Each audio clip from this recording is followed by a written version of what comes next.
Esta conferência será gravada agora. Então, começamos a gravar. Formalmente, agora, boa noite a todos. Nossa aula de patologia. E hoje a gente vai falar de um tema que eu gosto muito, sabe? Eu acho muito agradável. Eu acho que qualquer uma das áreas, tanto a nutrição quanto a biomedicina, é muito útil. Acho que a Brenda já fez patologia, né? Ou quem já fez patologia, aí acho que já passou por esse tema, mas é um tema que eu gosto por causa da amplitude de coisas.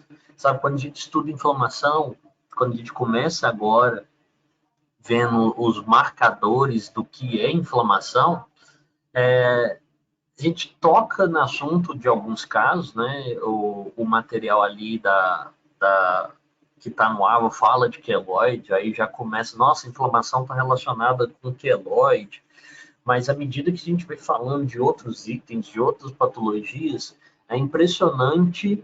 Claro, agora a gente vai falar do processo normal, mas é impressionante a quantidade de problemas ou a quantidade de doenças que iniciam através de um processo inflamatório ou como que algumas doenças, quando começam a afetar o processo inflamatório, o quanto essas doenças se agravam.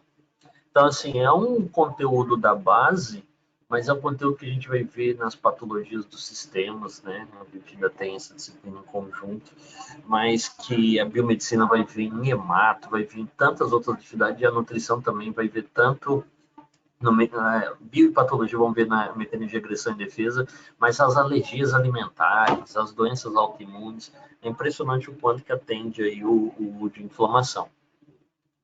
É, a, Lá no grupo, né, do WhatsApp, a Janet já me mandou uma pergunta e eu gostaria que vocês me escrevessem aí as perguntas, né? Quem não quiser falar, mas na verdade eu gostaria muito, muito, muito que vocês abrissem aí o microfone e me informassem o que vocês tiveram de dúvidas, assim, quais pontos que deixaram vocês mais desesperados, porque ao fundo aqui, eu já vou compartilhar minha tela, eu tô com os slides e tô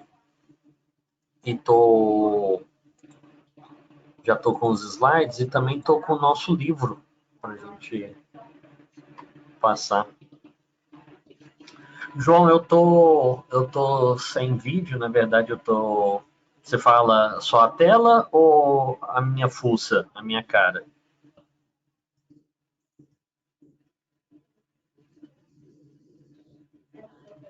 João, já apareceu a tela aí para vocês, né?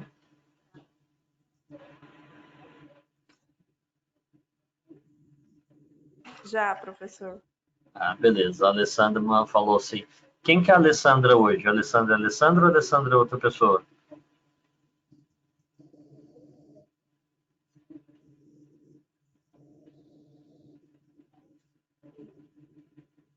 A Alessandra é a Janet.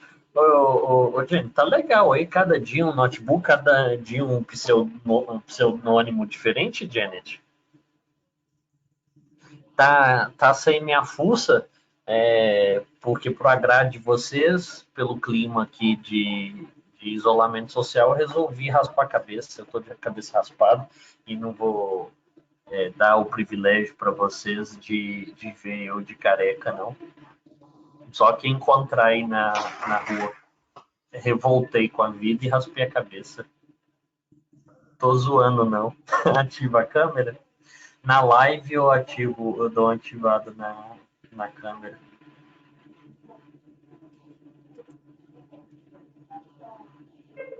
Então, professor, eu tenho usado o Note da minha filha porque fica mais fácil, melhor para ver o conteúdo do que no Ah, celular, porque eu estou usando o Note dela. E eu não estou aparecendo na câmera justamente porque meu cabelo está muito feio, muito arrepiado. Então é o contrário do seu, né, professor? Que o teu, pelo menos, está bonitinho, careca. O Careca deu uma amenizada, né? Mas é os climas de vida, assim, a gente tem que eliminar o estresse de algum jeito. Eu resolvi raspar na cabeça, né? Que aí a gente pelo menos sobrevive, não mata um. Já tem uma coisa assim. Combinou, professor. Oi? Combinou, né? Combinou. Já tava. Combinou. Não, mas agora, depois, os coordenadores tiveram uma reunião hoje. Eu acho que depois da reunião de hoje diminui os estresses. Aí eu acho que agora o cabelo, eu acho que eu vou deixar o cabelo até igual o da Thaís era. Deixar ele crescer até os meus glúteos. A Thaís não tá aí, né, para confirmar, mas eu acho que eu vou deixar os meus cachos crescerem até escorrer. Gente, eu tô que falo assim, mas eu tô querendo assim que vocês digitem ou até mesmo que falem com dúvidas, né? Semana passada a Janet já soltou a dela, aí hoje de novo a Janet mandou ali no grupo. E aí vocês não têm alguma dúvida para me passar? Eu vou passar o conteúdo, eu vou falar sobre os tópicos, mas realmente tem ficado muito melhor quando vocês comunicam, em vez de eu ficar falando tanto, né? Porque na sala de aula, pelo menos gesticulo, né? A gente tem uma gesticulação para quebrar o clima, né? Eu ficar só falando aqui, eu sei que muitos saem, deixam o computador e depois só que volta. O que vocês têm para mim aí de dúvida? Assim, alguns pontos para ressaltar. Professor, eu não tive tempo ainda de chegar na sua matéria, infelizmente, mas eu vou caprichar para a próxima aula, tá? Não, beleza. Já vai. O seu é muito entendível, né? É igual assim, nós tivemos algumas lives explicando, e aí algumas você tinha falado mesmo que você não tinha conseguido acompanhar, né? Então a gente já tinha dado uma certa explicação para o pessoal, né? Aí quando a gente passou para ti, já tinha passado um processo, aí deu um tempo de se perder um pouco, né? Mas espero que tenha feito você se achar, né? E agora a gente correr atrás, né? Porque hoje a gente estava conversando sobre o volume de coisas e assim realmente a gente repassou muito. Gente, não tá muita coisa pelo tanto que vocês estão vendo no momento, mas se fosse presencial a gente estaria fazendo mais coisas. A cobrança mais intensa, que a gente não está cobrando tanto igual a gente estaria cobrando se fosse no presencial. Que eu contei para vocês, né? Lá em 2019, cada semestre que passar vai piorar. Só estimular vocês. A questão é que o coronavírus fez piorar umas 100 vezes mais, né? Pelo cada uma coisa, né? Pior uma coisa e melhorou. Por exemplo, a gente diminuiu a cobrança, né? Mas dificulta o contato, né? Mas aí, pessoal, algum item, Janet, algum item além daquele que você tinha me passado?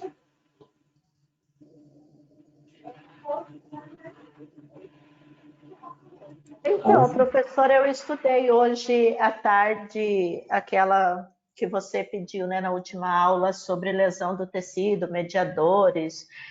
E eu estudei bastante sobre, eu fiz, igual você me falou para a Fabiola na última aula, para ir anotando as palavras que a gente não conhece, né?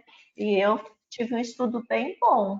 Mas acho assim, no decorrer da aula, eu vou ir tendo dúvidas. Aí eu vou ir anotando aqui para fazer para você no final da aula. Então, beleza. Fabiola, já que me lembrou, como é que foi? Você teve tempo, teve oportunidade de testar aí a metodologia sugerida? Ou a semana foi corrida e não conseguiu? Deixa eu ver se Fabiola está entre nós. Deu uma melhorada. Vai falando, tá, Fabiola? O que vai acontecendo, vai explicando para nós, tá? Gente, então assim, por favor, tá? À medida que for aparecendo as coisas aí, vai falando para mim que eu paro e a gente fez. Eu dei uma recolhida aqui. Se alguém mandar alguma coisa no chat, vai ser melhor me falar, porque aí eu dou uma olhada. Porque não aparece para vocês a tela de comando, mas hoje eu só estou com o notebook, então só estou com uma tela, não dá para colocar as duas coisas ao mesmo tempo.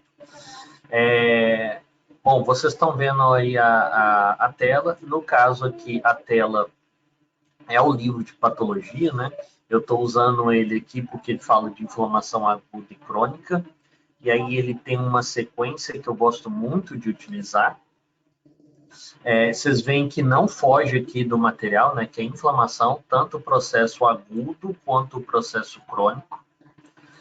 Aqui ele está bem mais direcionado, né? A gente vai passar por cada um desses itens.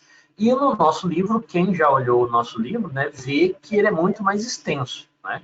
E aí a gente vai resumindo o que é útil para a gente, né? Porque tem muita coisa aqui que é muito específica, que é mais interessante ver nas disciplinas próprias, tá?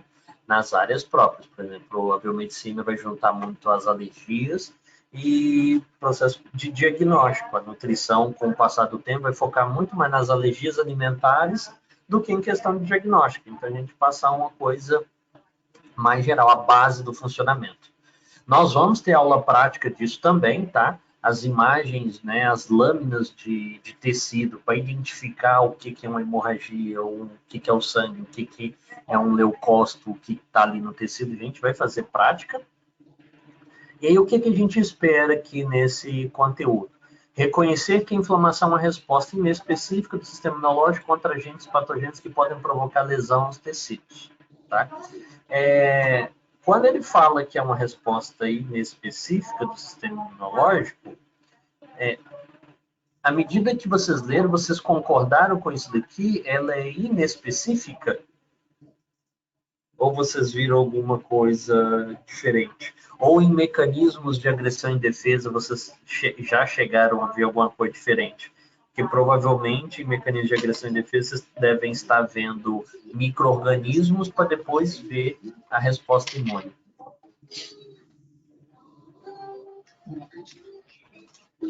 Então, professor, eu vi que ela não é específica para cada tipo de inflamação, mas eu não entendi bem, porque, tipo, não tem, às vezes a infecção está mais forte ou às vezes está mais fraca. Eu não entendi muito bem isso. Não, beleza. Eu só estou chamando a atenção nesse item aqui de inespecífica, porque breve, né, vocês vão estar com o professor Lucas e ele vai falar, né, sobre a resposta imune, né, a resposta imunológica inata, né, vai falar sobre a resposta imune adquirida, e aí ele vai falar que a inata não é específica, né, ela é inespecífica, ela age do mesmo jeito para um monte de gente diferente, mas vai falar que a adquirida ela é muito específica, que ela age para qualquer um. Tá? Então, essa parte, quando que o sistema imune reconhece especificamente alguém, isso vocês vão ver lá com o professor Lucas. Tá? É uma disciplina que eu sou apaixonado, imunologia, mas nesse semestre deixei lá com ele, né, por causa da microbiologia e para poder fazer a melhor distribuição das disciplinas, mas que é uma disciplina que eu gosto muito, a imunologia. Nós temos aqui que a inflamação é uma resposta inespecífica, e a gente vai ver que, quando vocês estão vendo aqui embaixo, né, identificar e descrever os sinais cardinais da inflamação. O inespecífico aqui está dizendo pelo seguinte: se eu tenho um vírus causando lesão, e essa lesão gerar inflamação, ele vai ter lá 5 sinais cardinais, que é da inflamação. Se for uma bactéria, né? Se for, vamos supor lá, assim, uma outra coisa, vamos falar que é um E. coli, comer um cachorro quente lá contaminado, ele atacou a célula do intestino e gerou inflamação, essa ação vai gerar lá sinais cardinais da inflamação. Então, por isso que ela é inespecífica. Porque, assim, independente de quem que seja, se gerou inflamação, os sinais da inflamação são o mesmo. Aí, você tinha falado, né, que não entendeu porque, dependendo da situação, ela pode ser mais intensa. A intensidade, você está certo. A gente pode ter processos inflamatórios mais intensos e menos intensos do que outros. Então, nós temos bactérias, nós temos vírus que geram pouca inflamação e temos bactérias, temos vírus que geram muita inflamação. Tem gente que tem espinha, que é uma inflamação, né, da glândula sebácea no rosto, normalmente, né, e que algumas pessoas é pequeno, e tem outros, que é o meu caso, que dava até pereba, por isso que eu tenho o rosto todo marcado. Então, assim, realmente, quando fala que é específica, só está dizendo que tudo que gera inflamação normalmente gera os mesmos sinais. Tá? O processo, se deu inflamação, ele seguiu o mesmo processo para todo mundo. Agora, intensidade pode ser diferente, e quando vocês verem mais especificamente os tópicos de resposta imune na disciplina de mecanismo de agressão e defesa, vocês vão ver que células da imunidade adquirida respondem especificamente. Por exemplo, a historinha do coronavírus. Nosso corpo está gerando uma resposta específica só para o coronavírus. E aí vocês vão perceber, né, igual vacina, eu tomei uma vacina contra a gripe. Por que todo ano tem que tomar vacina de novo contra a gripe? Porque cada ano é um vírus diferente, cada ano é uma resposta específica. Mas essa sofrência vai ser lá com o professor Lucas, ok? Gente, está indo muito rápido? Não. Gente, está dando interferência aí. Fabiola, o que é interferência? É um barulho de vento? Não, Só cortando mesmo a voz? fica cortando, falhando, não sei o que acontece, não sei se é a internet daqui ou se é a internet daí. Tá. Você está de celular ou você está de notebook? No celular. Tá. De celular eu nunca tive problema, mas o que eu sugeri para o outro pessoal é ver se tem algum aplicativo aberto. O Windows 10, eu odeio o Windows 10, que às vezes ele começa a fazer atualização sem a gente deixar, e aí consome memória e cai. A Alessandra Janet colocou tipo ecoando, pode ser que alguém abriu o microfone e aí dá um eco, tá? Pode acontecer isso. E a Brenda escreveu aí que está travando um pouco o áudio, aí quando o áudio trava, normalmente foi um pico de internet mesmo, tá? Beleza? Então, assim, interferência do que você falou, pode ser o aplicativo do telefone, o travando, que a Brenda falou, normalmente é a internet, e o ecoando, que a Alessandra disse, pode ser só, normalmente alguém com áudio aberto. Tá vendo? O João Marcos falou que tá ok. Então tá. Então, assim, por isso que ele pode dizer que ele é inespecífico, tá? E aí a gente tem que diferenciar o que é uma inflamação aguda e a inflamação crônica. O pessoal da biomedicina, no PI lá do primeiro período, nós já conversamos alguma coisa sobre o agudo e crônico, tá? Nós havíamos falado que no papel, até 6 meses é agudo, depois de 6 meses é crônico. E também nós comentamos, olha, em farmacologia, dependendo do estado do paciente, o que se torna crônico é pela forma que o paciente está usando o medicamento. E aqui em imunologia, nós vamos trazer como agudo horas para dias e o crônico para semanas e meses, tá bom?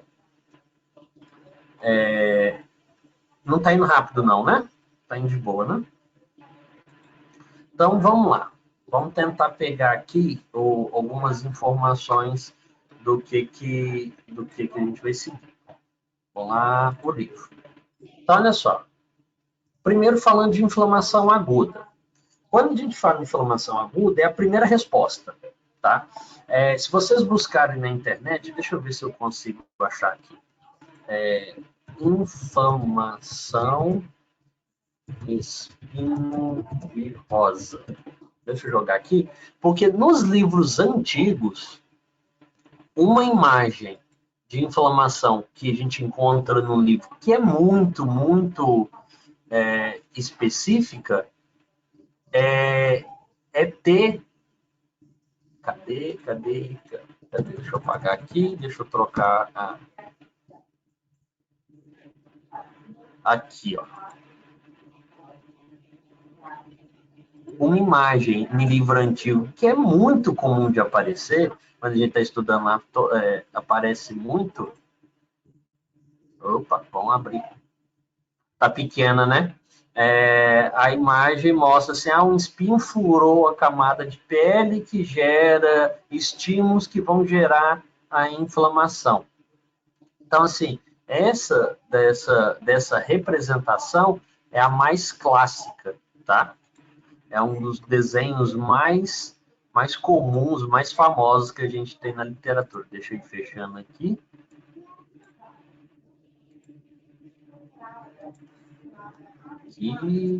Cadê? Ixi, não, esquece. Bom, enfim. O que a gente tem como mais comum de aparecer é essa do espinho de rosa aqui, que um espinho enfiou na pele, aí gera uma lesão. Essa lesão, essa irritação, esse estresse nas células liberam substâncias, e essas substâncias vão lá desencadear a inflamação, tá? E aí, assim, o processo de inflamação começa com um estímulo.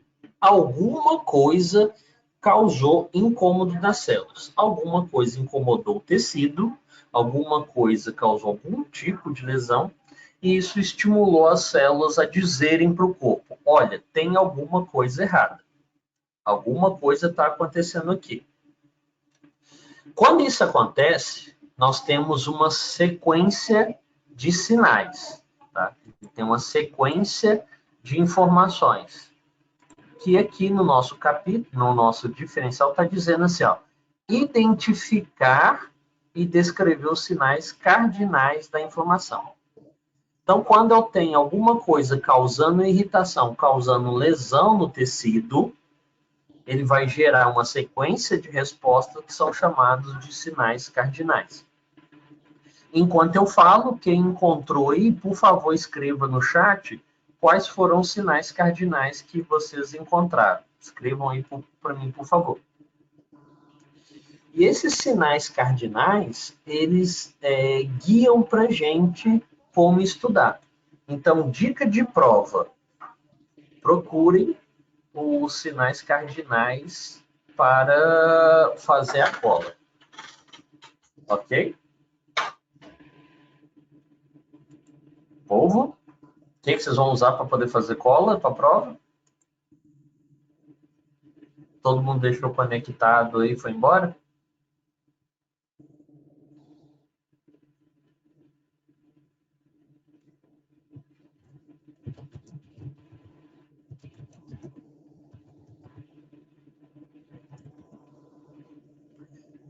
Calor, rubor, edema, dor, perda de função. Gente, todo mundo dá uma olhada aí no chat que a Alessandra Barra Janet colocou. A gente tem o calor, o rubor, o edema, a dor e a perda de função como os nossos sinais cardinais, tá? Então, quando a gente coloca sinais cardinais da inflamação, o que a gente espera ver é uma imagem até cômica disso daqui, ó. Essa é uma imagem bem legalzinha. E aí eu vou usar essa imagem, né? A gente pode abusar aqui da internet, do Facebook e companhia, para poder fazer a leitura das imagens. Olha só o que a gente pode expandir disso para o nosso estudo. A gente colocou aí primeiro calor, depois rubor. Está carregando a imagem aqui. Deixa eu ver uma outra aqui se aparece de forma mais nítida. Que é aquela que eu estava querendo carregar.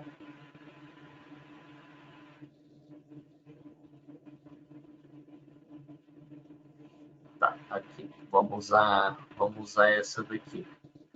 Então, olha só.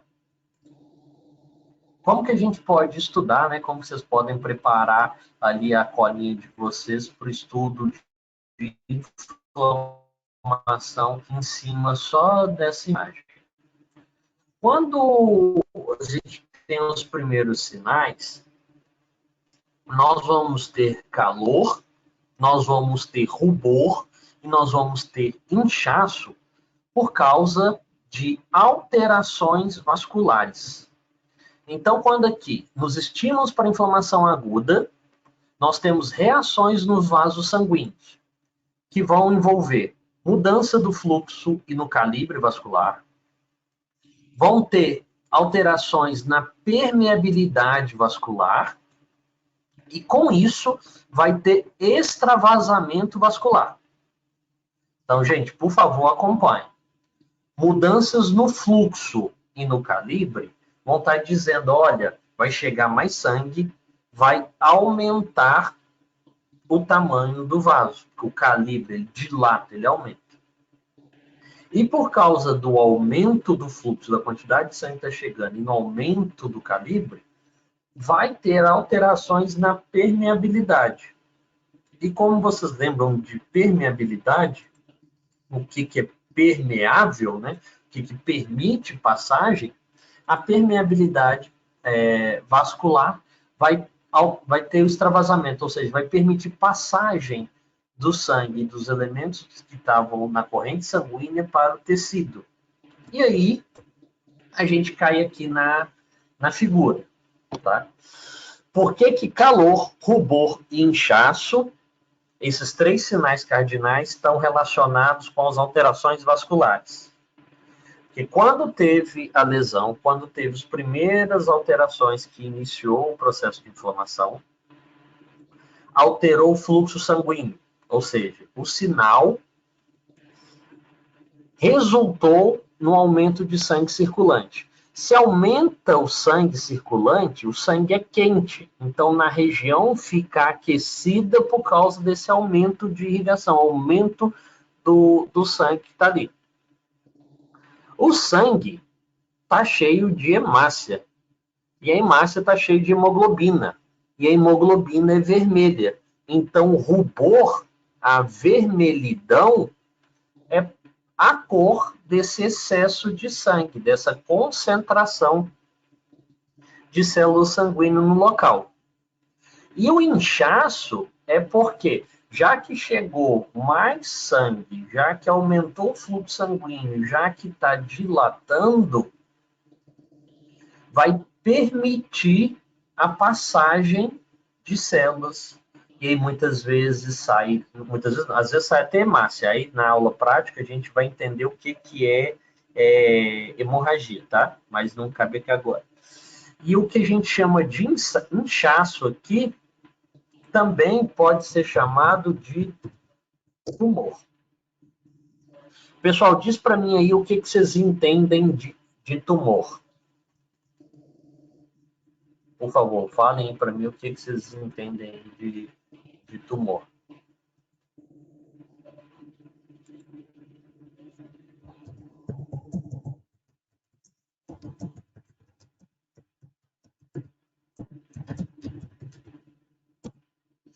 Enquanto vocês estão aí, eu estou mandando mensagem lá no grupo, cobrando que só metade da turma está aqui.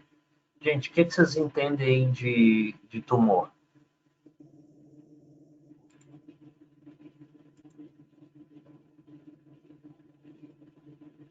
Hoje está algo que fica cheio de pus e dói muito. Ou quando a gente tem pus, tá? A gente vai aprender durante o curso que a gente vai ter outra coisa, tá? Assim, ele deu inchaço, né? Mas no tumor em si, o tumor é só o inchaço. Então, assim, tradicionalmente, a gente passou a ligar o tumor como um câncer. Mas, para os sinais de inflamação, na verdade mesmo, se o tecido conjuntivo, se o tecido teve uma retenção de líquido, teve um aumento daquela região, um enrijecimento por causa do extravasamento do líquido sanguíneo, da corrente sanguínea, é um tumor. Então, Janet, o crescimento anormal das células, tá? A gente usa muito tumor para poder falar isso, mas tumor ficou com essa conotação assim de neoplasia pelo cotidiano de falar. porque quando fazia as biópsias, quando fazia a anamnese, falava, nossa, o paciente estava com um tumor, mas o tumor não era exatamente por causa da célula cancerígena, do crescimento anormal. Na verdade, o tumor é por causa desse aspecto no exame que dá, olha, aqui está um extravasamento de líquido, está um inchaço aqui no tecido, tá? Então, gente, esses três, calor, rubor e inchaço, eu preciso que vocês tenham em mente que se mantenham que os três sinais cardinais de calor, rubor e inchaço são como resposta às reações dos vasos sanguíneos. Quais? Mudança no fluxo e no calibre, ou seja, chega mais sangue, aumenta o tamanho do vaso. Da permeabilidade, ou seja, o vaso passa a permitir passagem de líquido e de células, coisa que ele não permitia antes. Aí você tem um extravasamento. E quando você tem um extravasamento, você tem um inchaço, você tem o tumor. Ok? Durante a inflamação, nós vamos ter a dor. A dor é que quando tem a lesão, libera-se moléculas que os nossos neurônios, que as células sensitivas, né, que os feixes nervosos daquele local, entendem como, olha, tá tendo alguma lesão aqui, tá? Então, a nossa dor é a interpretação bioquímica de uma lesão celular. Então, assim, cortei a pele, tomei uma pancada, estou intoxicado por alguma substância química, os micro-organismos estão lesionando as células. As substâncias, os produtos que tiverem sendo gerados por isso, vão ser sinais interpretados pelas fibras nervosas como dor, ok? E em farmacologia a gente vai aprender como que a analgesia da dor age aqui, e também em farmacologia a gente vai ver como que os anti-inflamatórios vão agir na resposta à inflamação. Não consigo anotar? Então, beleza. Ó, você vai pegar aqui para o livro e entender que o calor, o rubor e o inchaço são por causa dessas três mudanças, essas duas mudanças aqui nos vasos sanguíneos. Mudança no fluxo e no calibre e aumento da permeabilidade vascular. Por causa desses três itens, né? Aumento no fluxo, aumento no calibre e aumento da permeabilidade, nós vamos ter esses três sinais aqui, tá? E a dor é por causa da interpretação de como isso acontece, que é a substância tóxica que está fazendo. Pessoal, em questão da dor, deixa eu perguntar a vocês, quem aqui já foi fazer alguma atividade física, foi nadar ou foi correr e teve cãibra?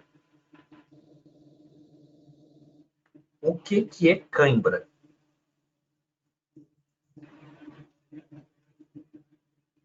A Fabiola teve mais cãibra porque ela foi bater no crush, né? Aí bateu muito e aí o músculo distendeu, né? Foi muito esforço. Não, professor, às vezes eu tô dormindo, aí eu acordo e me dá na panturrilha.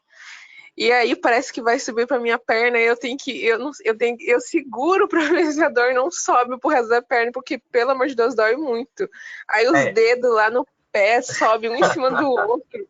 Sabe, essa daí é boa porque é o seguinte, a cãibra noturna, tá? A cãibra na hora de dormir e tudo mais é por um problema bem facinho de resolver, tá? Ela acontece por falta de ter banana à noite. Tá faltando banana durante a sua noite. Pausa dramática. Sim, quem tem cãibra noturna é falta de banana, tá? Porque... É verdade, professor. Eu fiquei uns dias sem banana e eu senti pela primeira vez na minha vida cãibra na panturrilha, coisa que eu nunca tinha tido. Pois é, assim, a gente está ali no dia a dia da vida, né? E aí está muito apressado, não consegue resolver as coisas, né? Falta banana na nossa vida noturna e dá isso, tá? E aí, como a Janet colocou, a falta de banana, né, é por falta do potássio. Então, quem tem aí cãibra noturna é por causa que está faltando na dieta banana. Você tem que levar uma bananada, tá? Por causa que a banana é extremamente rica em potássio, viu? Então, Fabíola, E o a de dia, motivo... professor? Oi? Tá, à noite falta banana e a de dia falta o quê? No caso da Janet, ela já falou que no caso da vida dela é falta de banana tanto durante o dia quanto durante a noite. Mas durante o dia, você também pode ser, né, por falta de potássio, mas quando a gente fala mais da noturna, porque teoricamente o povo não está em atividade física, né? Porque afinal, a maioria do povo à noite, né, é mais passivo, né? Não está lá na atividade, né? Outro meio, certo? A Isa está perguntando outro meio de reposição de potássio. Não tem menor ideia, Isa. Sabe, a única forma que tem duplo sentido e é engraçado é falar da banana. Então, assim, os nutricionistas nos ajudem aí, porque eu não tive nenhuma necessidade de buscar outra fonte de potássio, tá? Para mim, já descobri que é banana, então eu resolvo minha falta de potássio tendo banana à noite. E aí, Fabíola, fala que durante. A maioria espera-se, né, de falta, porque à noite Agora não vai ficou estar. muito bonito pra você, professor, falando que tem banana à noite. Ô, Fabíola, eu já tenho 2 filhos, eu não preciso mais ter esses problemas na vida, eu já posso assumir as coisas. Eu já cumpri meu papel biológico, né? Já não tem que ter mais estresse nesse sentido. Beleza? Mas durante a noite, a gente não espera que está lá na atividade física, né? E durante o dia, durante a tarde, normalmente as câimbras vêm em decorrência de atividade física. E aí, na atividade física, igual vocês, super sedentários. Aí vocês estão subindo na escada, me dão boa noite e já começa a morrer. A cãibra, na hora de uma corrida, na hora de uma caminhada, na hora de uma natação, é porque a atividade muscular está muito mais intensa do que o músculo consegue obter de oxigênio. Aí a gente tem a produção do ácido lático, que quando você tem quebra de glicose com oxigênio, beleza, não acontece nada. Mas como você está lá sedentário, o músculo está fazendo exercício, atividade mais do que você consegue entregar oxigênio. Aí falta oxigênio, ele começa a produzir glicólise sem oxigênio, aí faz a glicose anaeróbica que produz o ácido lático. E o ácido lático lesiona as células. Então, aquela dor intensa que a gente tem após a atividade física é o aumento do ácido lático, tá? E pode gerar inflamação. A Janet escreveu aí, né, que a minha filha disse que tem suplementação de fármacos também para repor, verdade, né? A gente faz aí a farmacológica, mas nada melhor do que a banana para poder resolver isso, tá? E aí, gente, o último sinal cardinal é a perda de função. Se o processo inflamatório não for resolvido, o tecido não vai conseguir funcionar, porque o ambiente dele está alterado. Ele está aumentando o líquido, ele está trocando fluxo, está tendo inchaço, está tendo um monte de citocinas, de quimiocinas que estão acabando com o funcionamento dele. Então, um último dos sinais da inflamação é a perda de função. O órgão, o tecido, não funciona lá mais como devia, tá? Deixa eu perguntar a vocês. Alguém sabe aí de o que é um enfisema pulmonar?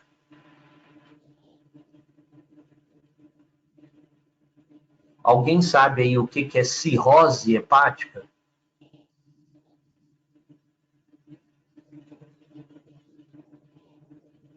Alguém conhece alguém com enfisema pulmonar? Alguém conhece alguém com cirrose? Quando a gente tem o enfisema, quando a gente tem a cirrose, normalmente eles são por processos crônicos, tá? E aí, nesses locais, o que aconteceu? A inflamação durou tanto tempo que não só perdeu a função, mas foi lesionando, foi tendo inflamação, perdeu o tecido, perdeu ali a função, e o tecido é substituído por tecido de cicatrização, tá? Causas A cirrose hepática é por causa do álcool, não é, professor? A maior causa é por abuso de bebida alcoólica, tá? Então você tem que ficar preocupada. E a coleguinha do seu lado também tem que ficar preocupada.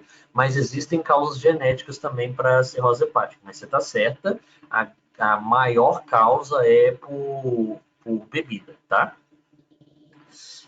A Gisele colocou ali por remédios também podem, tá? Colocou de remédio. Se vocês quiserem ter uma morte muito dolorosa, é só tomar bastante paracetamol, tá? Paracetamol, Gisele, é um exemplo de fármaco que pode causar lesão hepática, tá? Causa inflamação, causa lesão. Na verdade, quem não tem problema de fígado, resolve isso rapidinho, né? O fígado vai lá e limpa ele. Agora, e elimina. Quem tem problema hepático e toma paracetamol, vai ter uma inflamação no fígado, né? E o enfisema é a perda do tecido funcional do pulmão por causa da inflamação. O cara fuma, os produtos químicos do cigarro vão lesionando, vão inflamando os pulmões, vai tendo perdas dos pneumócitos, e aí a perda de função, que no caso do enfisema é literalmente fazer buraco no pulmão, vai perdendo essas células pulmonares. Beleza? Tranquilo? E aí, olha só.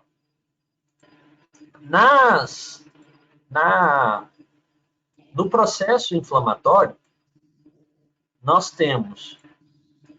Deixa eu ver se eu consigo minimizar aqui as minhas janelas, que está me atrapalhando ver aqui. Essa daqui é do livro de imunologia, mas nós temos ele também no livro de patologia. Deixa eu colocar aqui no livro de patologia. Eu já vou chegar... Deixa eu pular para ela de novo, porque eu quero mostrar para vocês aqui. Tá? Que tem a ver com a pergunta que a Janet me fez lá no grupo. Tá? Quando... Deixa eu tentar diminuir o zoom aqui. 150. Para conseguir ver a tela toda.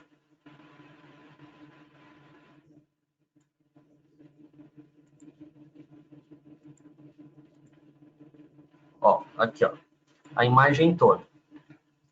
Então, gente, quando a gente tem um processo de inflamação, uma lesão, algum sinal vai causar alteração vascular, que vai aumentar o fluxo sanguíneo e vai aumentar a intensidade do sangue, a quantidade do sangue. Chega lá, aumentar o calibre e permeabilidade.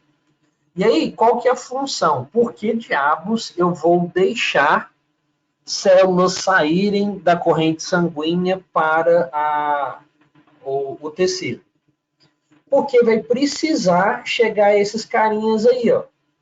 Esses carinhas têm que chegar lá.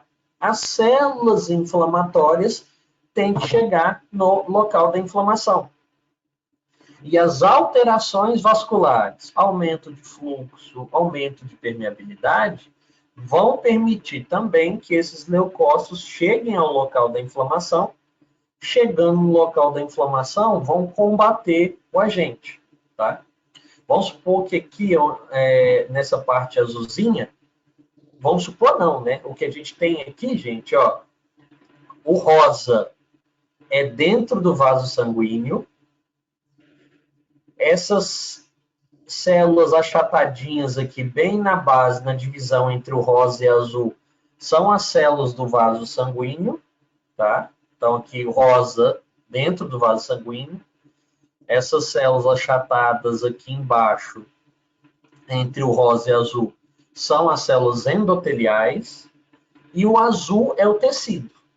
E como vocês podem ver, a gente tem o que é o leucócito, a célula de defesa, saindo da corrente sanguínea e chegando lá até o tecido. Isso, anotem aí, tá? Todo mundo, deixa eu jogar aqui para vocês anotarem. Isso se chama, ó,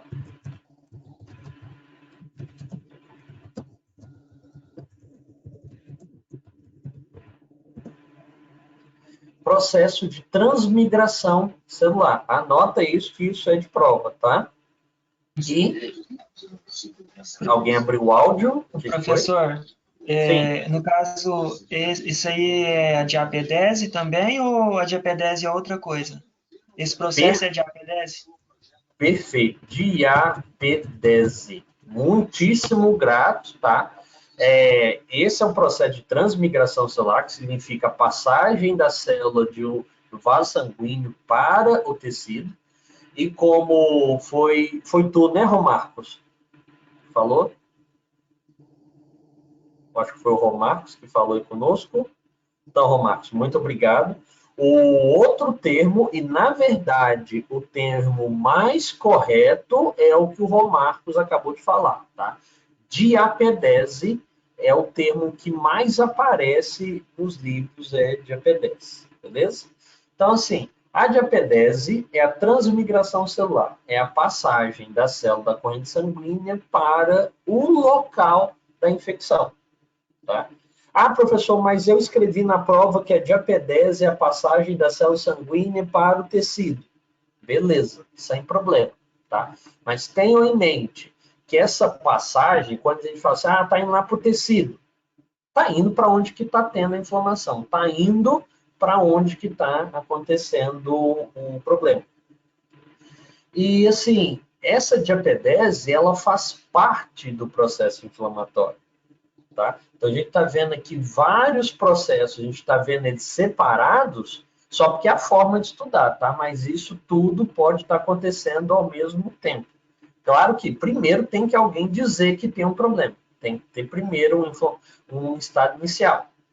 E aí, a Janet, lá no grupo, mandou assim, professor, qual que é a diferença lá entre quimiocinas, quimioatrativas e quimiocinas, moléculas, né? Mandou, aí eu escrevi lá para vocês lá no grupo, ó, se você tem quimiocinas que está escrito quimioatrativas, são essas daqui, ó, rosinhas aqui. Por que são essas? Porque aqui a gente está tendo uma lesão no tecido, né? Aqui para baixo teve uma lesão ali no tecido. E aí essa lesão no tecido chamou células. Chamou quem? As células da resposta imune. E como que essas células da resposta imune sabem que tem que chegar ali? Através do que é chamado, estou escrevendo de novo, ó, gradiente de concentração. O que quer dizer? Onde está a inflamação, eu vou ter maior quantidade de quimiocinas quimioatrativas. E quanto mais longe da lesão, menos quimiocinas quimioatrativas eu vou ter. Ou seja, a concentração vai ser menor. E o que os leucócitos, o que as células de defesa, o que as células que são responsáveis pelo combate à inflamação, que são atraídas pela inflamação, sabem fazer? Elas sabem ser guiadas por esse gradiente de concentração. Opa, tem um pouquinho aqui de quimiocina, então eu tenho que parar aqui. Opa, essas quimiocinas têm mais desse lado, aí elas vão sendo atraídas, por isso que fala quimioatrativas, ok? Então, no processo de diapedese, as células são atraídas para o local da inflamação, para o local onde que elas têm que agir. Esse processo é chamado de diapedese, é a passagem das células da corrente sanguínea lá para os tecidos. E essa passagem segue alguns processos, tá? Primeiro chama rolamento, que é quando essa célula de defesa se liga na parede do endotélio. Como que ela sabe que ela tem que ligar ali? Algumas substâncias, algumas citocinas, e aí na aula de imuno, na aula do professor Lucas, vocês vão ter mais detalhes do que é citocina, do que é quimiocina. Mas, para nós, quando tem uma lesão, quando tem um início de inflamação, tem a liberação dessas citocinas, essas quimiocinas. Elas vão se ligar em várias células e vão dar sinais. Quando tem uma lesão, as quimiocinas vão atrair os leucócitos, mas também vão estimular as células endoteliais. E aí começa a expressar moléculas que dizem, opa, leucócito, para aqui. Aí eles param. E esse processo chama rolamento porque a célula literalmente rola pelo endotélio para poder se aproximar do local onde que ele tem que passar. Tá? Por isso que chama rolamento. E como que a célula sabe que ela tem que prender e soltar, prender e soltar? Através da ativação de integrina por essas quimiocinas. Então, assim, ele vai engatinhando. Ele liga e solta, e vai fazendo esse rolamento. Quando chega próximo do local da lesão, ele tem o que é chamado de adesão estável, ou seja, ele fixa ali, e aí depois que parou ali bem fixo, bem firme, ele passa para o outro lado. No outro lado, ele começa a executar a sua resposta. E aí, gente, esse slide tem muita informação. E aí eu preciso que vocês me falem, ou como a Fabiola tradicionalmente fala, pelo amor de Deus, professor, socorre. Então, assim, usando as palavras tradicionais da Fabiola, pelo amor de Deus, acadêmicos, me digam o que nesse momento, porque eu falei muito agora nessa parte, é muita coisa e é muito importante para a gente. O que nisso daqui vocês ficaram com dúvidas e querem que eu explique de uma forma diferente?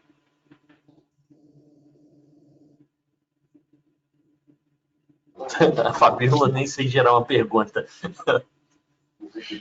Professora, no caso, não é nem uma pergunta, é só uma coisa interessante que eu vi no vídeo, é que, no caso, depois da diapedese, o neutrófilo ele não consegue mais voltar para a corrente sanguínea, ele fagocita e acaba morrendo, né? Exato. Aí, assim, no caso, ele não consegue porque nem é o objetivo dele, tá? Depois que a célula de defesa saiu da corrente sanguínea e vai lá para o tecido, ela muda, tá? Aqui, por exemplo, está escrito macrófago. Se você lembrar lá de umas aulas de histologia e tudo mais, você deve ter ouvido lá na histologia, assim, macrófago, célula dendrítica, célula de Kupfer, micróglia. O que são essas células? Todas essas células, quando estavam na corrente sanguínea, eram monócitos. E quando elas foram para os tecidos, elas sofreram diferenciações para poder executar a sua atividade. Então, por exemplo, o macrófago era um monócito que, quando chegou ao tecido conjuntivo, sofreu alterações e virou o que a gente chama de macrófago. Uma célula dendrítica era um monócito que foi para a camada da pele e sofreu as alterações que precisa para poder agir lá na pele. Aí virou a célula dendrítica. A célula de Kupfer é o monócito que parou no fígado e se adaptou ao fígado para poder proteger o fígado. Aí ele chama célula de Kupfer. O neutrófilo, na corrente sanguínea, é neutrófilo. Só que quando ele chega no tecido, ele começa a executar a sua atividade. E ele está ali para matar. Ele está ali para combater. Então, por que ele não tem interesse de voltar? Ele vai chegar ali, se é bactéria, se é alguma coisa, ele vai jogar enzima, vai tentar matar ele. Conseguiu, ele morre por ali. Agora, se o neutrófilo não consegue, uma coisa que a gente descobriu há poucos anos é que o último ato do neutrófilo é ser kamikaze. O último ato do neutrófilo, quando ele não consegue eliminar, é explodir. Em vez de ser por apoptose, ele morre por necrose. Por que isso? Porque na hora que ele morre por necrose, ele vai liberar um monte de moléculas de dentro dele. E essas moléculas são tóxicas para o tecido e são tóxicas por caso se for para uma bactéria, né, para um vírus. E por que fazer isso? Porque Ao liberar essa substância nesse ataque kamikaze e gerar mais inflamação, está prejudicando o tecido, mas está chamando mais células para ajudar ali. E se foi suficiente para matar o micro-organismo, pronto. Aí depois só vem o macrófago para poder fazer a limpeza. Entendeu, Romarcos? Foi muita coisa?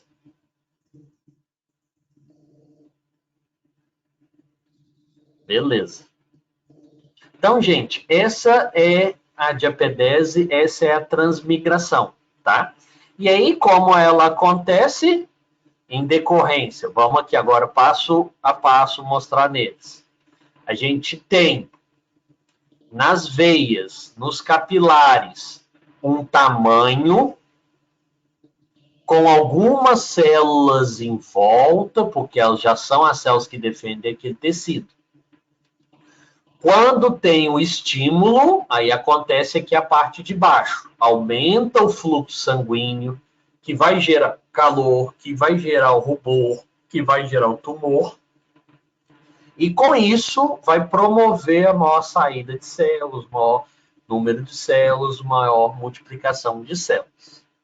Ok? Esse aumento esse aumento aqui, né, de apedese, perdão, gente, o aumento do extravasamento acontece por esse aumento da dilatação e aí vai lá naquela bioquímica, né? A gente tem uma pressão de proteínas no estado normal, permitiu a passagem, aí começa a ter o aumento da pressão osmótica, e aí o que é a diferença do transudado para o exudato? Transudado só vai sair líquido. Então, no começo da inflamação, a gente sai primeiro líquido, e à medida que vai tendo os estímulos inflamatórios, aí vai saindo proteína, vai saindo células, ok? E aí, tá lá o nosso vaso sanguíneo normal, com as proteínas plasmáticas, com o endotélio, com os leucócitos, rodando feliz da vida. Aí tem os sinais inflamatórios, abre espaço, opa, tem que trabalhar. Aí ele sai da corrente sanguínea e vai para o tecido. No tecido, ele vai executar a sua função. E aqui, gente, está mostrando um processo assim de injúria endotelial.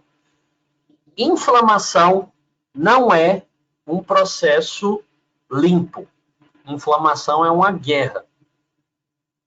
Na inflamação morre tanto os micro-organismos que estão causando inflamação, quando é micro-organismo, quanto está matando células do indivíduo. E muitas vezes, igual está mostrando aqui, a gente perde vasos sanguíneos. O legal dessa parte aqui é quem da nossa turma tem diabetes? Ou quem conhece aí alguém que tem diabetes?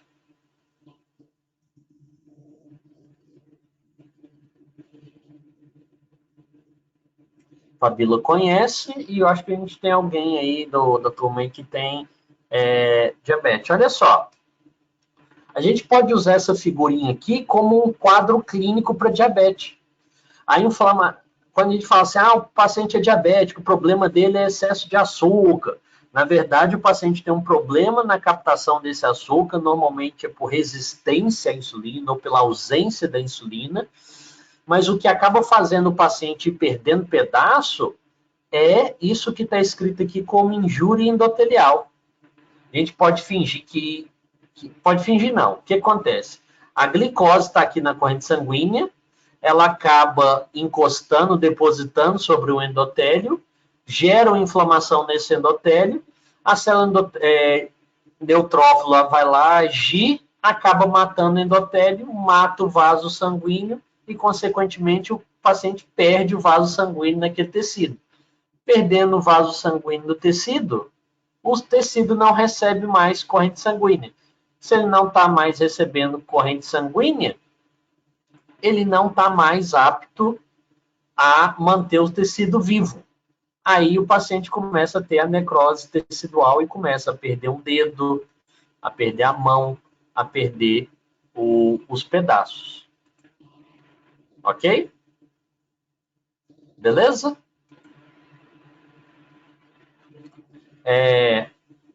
Aí o que nós vamos fazer? O que eu vou começar a fazer?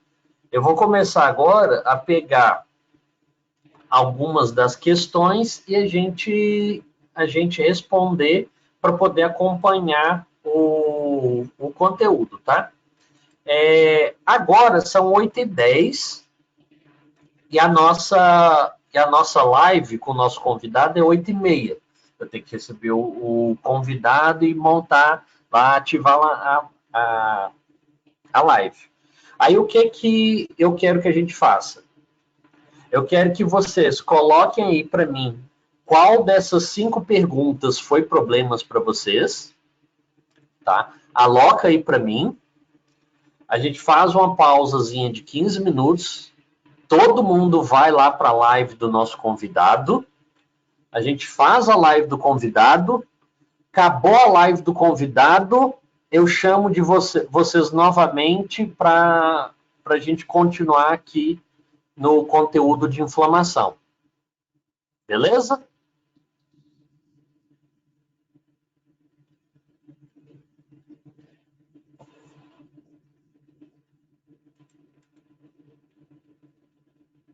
Então olha só. Então, eu vou anotar aqui, ó. Primeiro,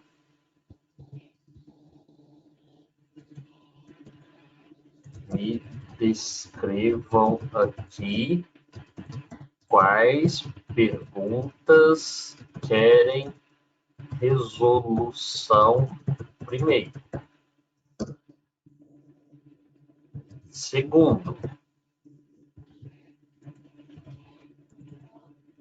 pausa de 15 minutos, até estou ditando, né?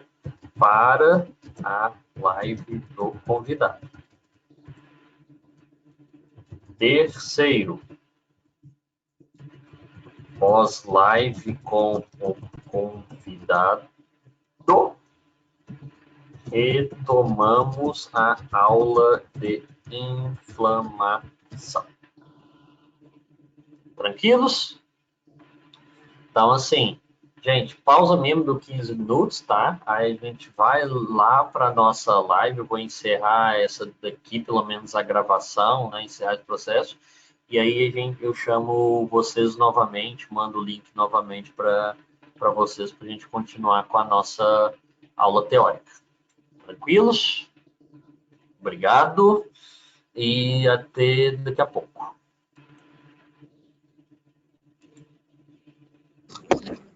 Beleza, professor.